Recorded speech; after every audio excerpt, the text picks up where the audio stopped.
How Kangaroo Got Her Pouch. Long ago, the kangaroo was grooming her joey on the bank of a brook. They liked to listen to the water burble as the mama combed her baby's fur. On this day, an old wombat staggered towards them. "Oh dear," the kangaroo whispered to her baby. "This wombat is old and sick. He must have great-great-grandchildren already." The mother kangaroo thought she heard the sound of weeping. As the wombat veered closer, she heard him say, "Useless and worthless, worthless and useless." "What's the trouble, friend wombat?" she asked. "Huh," he said, startled. "Who said that?" "I did," said the kangaroo. "A kangaroo and her joey." "I'm blind," the wombat replied.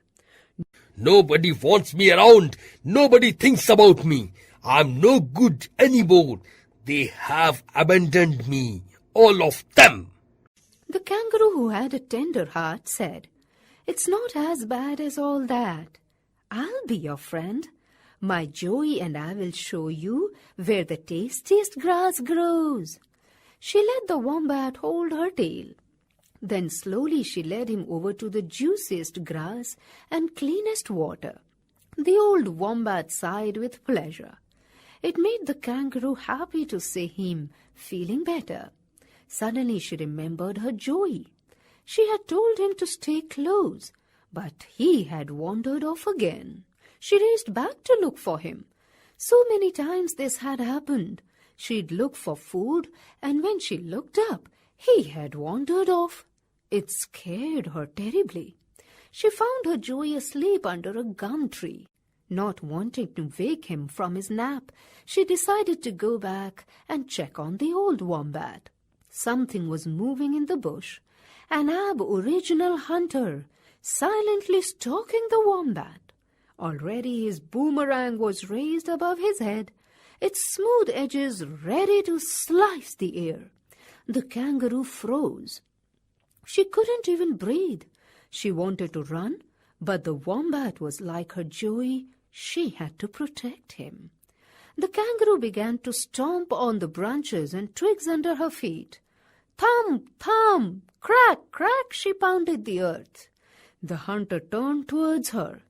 "Run!" she screamed to the wombat.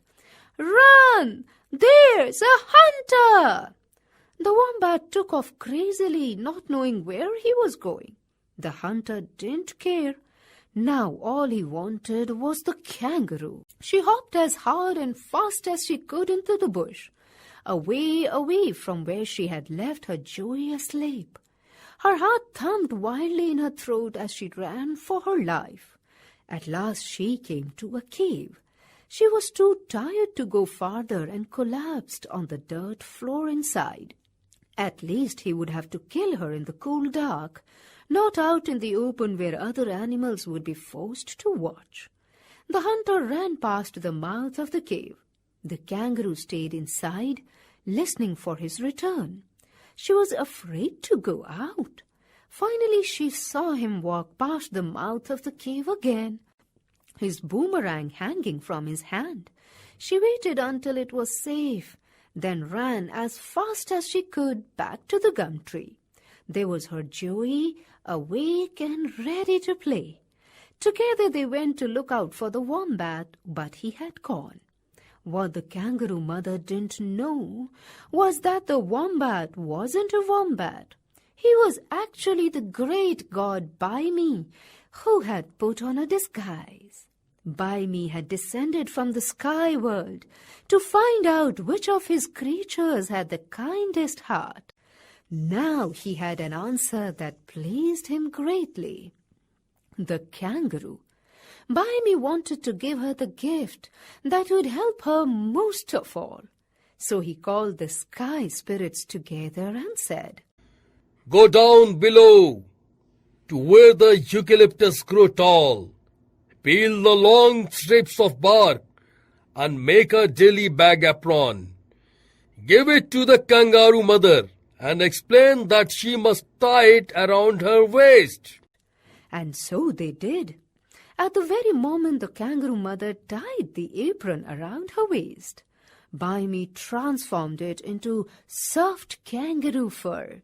It grew into her own flesh. Now she had a pouch in which she could carry her baby Joey. He could even sleep in there as she went about her daily tasks. The kangaroo mother was very happy with her gift. But because she was the kindest creature of all, she didn't want to keep it only for herself. She thought about the other kangaroo mothers and about the wallaby mothers and the kangaroo rats and all the other marsupials. Bimey loved the kangaroo's generous heart, so he decided to make pouches for all the other marsupial mothers. Ever since, their babies almost never get lost.